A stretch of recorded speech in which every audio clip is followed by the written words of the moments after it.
Well, welcome, Peter Held. It's great to see your face and get to talk to you virtually. I wish we were getting to see each other in person, but Hopefully in the near future. in the near future, yeah. For those of you that don't know, Peter's been representing the Don Reitz estate, and as much as it is an honor to work with Peter, it's even a greater honor to be working with Peter to share Don's work through our online platforms and to our audience. What's exciting talking to you about today, Peter, is you have so much inside knowledge of Don's career and his work specifically. I figure maybe we could just start with you kind of just giving a little bit of backdrop. I know most of us know who he is, of course. He's Sure. a legend, but maybe just kind of giving us a little Yeah. intro. Well, hopefully we could bring in a new audience as well. Agreed. Yeah. But yeah, Don is, anyone that's been involved with ceramics for the last half century knows Don Reitz. I mean, he was an active artist, educator, workshop presenter. I still get emails and letters that people had attended Don's workshops years ago and they still remember the details and how influential it was. So anyone that knew Don knew he was very charismatic. He was a great storyteller. He was funny, high energy, and that really shows through his work as well. He didn't like rules. He loved to experiment. His work shifted in different aesthetics depending on what was going on in his life. So his work really does reflect, Don at the time the pieces were made, whether he was teaching at University of Wisconsin-Madison starting in the 60s into the 80s and then moving out to Arizona, where we built a massive kiln complex and was continued to wood fire and salt fire his work, had apprentices, people stopping by all the time. It was, and that's when I really got to know Don. I moved to Arizona in 2003 and started visiting Don, whose property was outside of Sedona. And, every time I went up there, it was magic. I mean, Don was 110% all the way, talking nonstop. And it's sort of interesting getting to know Don and, his childhood. He was dyslexic, so he never performed well in school academically. So throughout his life, he really learned through his hands. I mean, he was a butcher, he was a deep sea diver, he was a logger. He was just very physical, and he talked about drawing in the dirt as a kid, and that's really what brought out the best of Don is those hands-on experiences rather than book learning. Great. Now, it's interesting you say that because obviously he was an educator, sort of struggle through academics, but to be one, obviously sharing creative stuff. That's right. Cool. So some of the work that we're going to showcase, we have a wide range of dates, which is really exciting. So we can kind of see, I think, a really full breadth of his career. Do you want to just talk through, I guess the earliest one is, am I seeing that correctly? It's 1963. Right. And so he would have been, you said Wisconsin back then? So just barely. He did his graduate degree at Alfred, graduated in 1962. So 63 is when he landed in Madison. And then he got the job through Harvey Littleton, who was the pioneer of the studio glass movement. And Harvey invited him to teach at Wisconsin, where he stayed until, I think, 1988.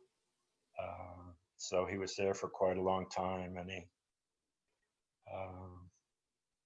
he was primarily doing salt glaze work, but then in 1982 is when he had his near fatal car accident, which led to his Sarah series, sort of the more calligraphic, pictorial color work that he did. but yeah, the work in 1963. So I went through the inventory, trying to provide a nice cross section of Don's work.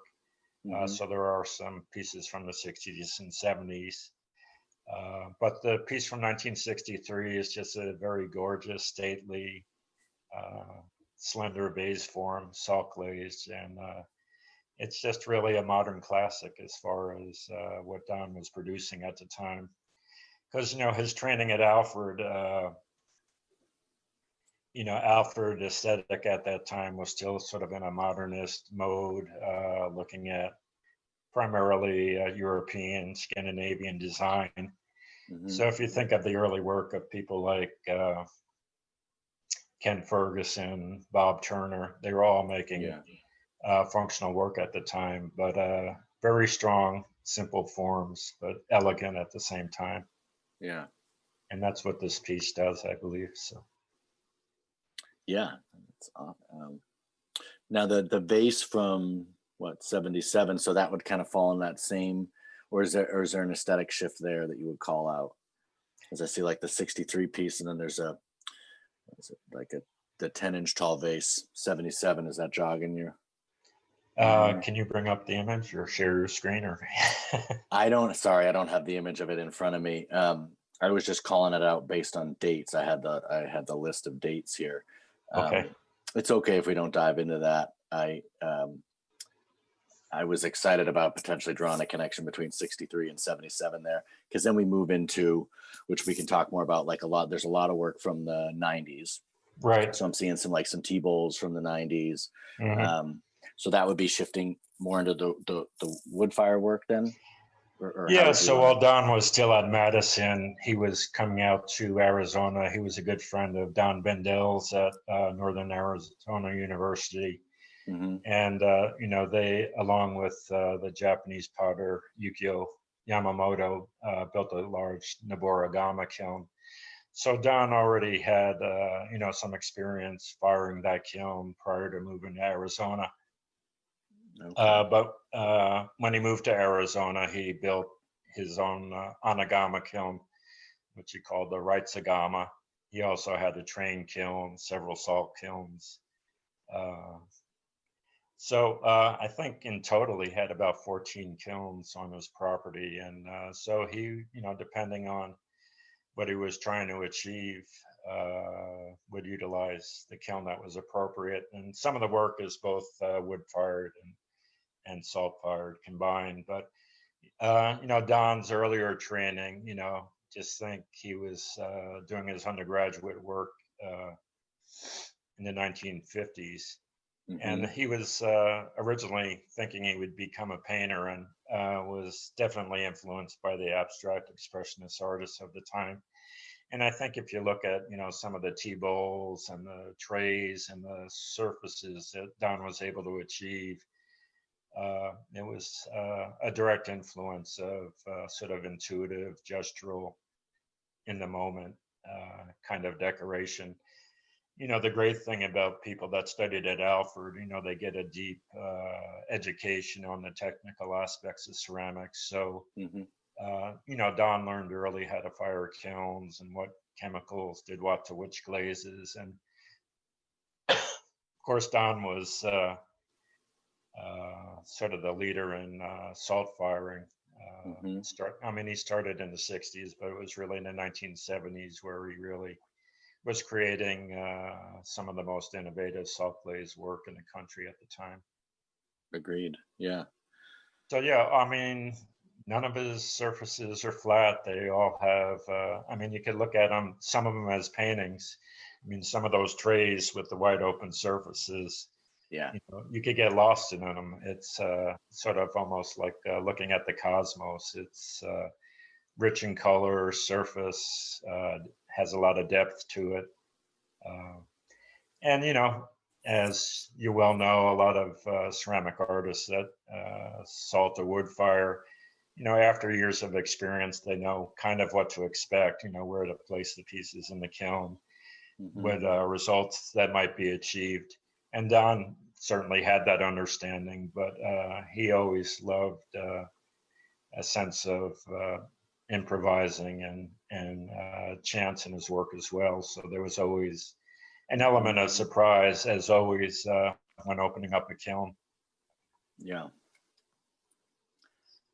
And, then, you know, Don's work, I mean, some of his functional work you might consider it slightly fragile, but a lot of the pieces I sent you are very sturdy pieces. I mean, Don loved to work in clay, and he wasn't stingy about how much he used. yeah. So the pieces have weight to it, but it also provides a great surface for his glaze palette. Yeah. Now the later pieces, I guess we have stuff dating as late as 2019.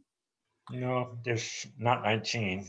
I'm sorry, 2009. Excuse me. Sorry. Yeah, there might be some 2011 pieces as well. Sorry, I'm seeing the large cover jar. Yeah, from 2011, and I'm sorry, 2013. I didn't scroll down far enough.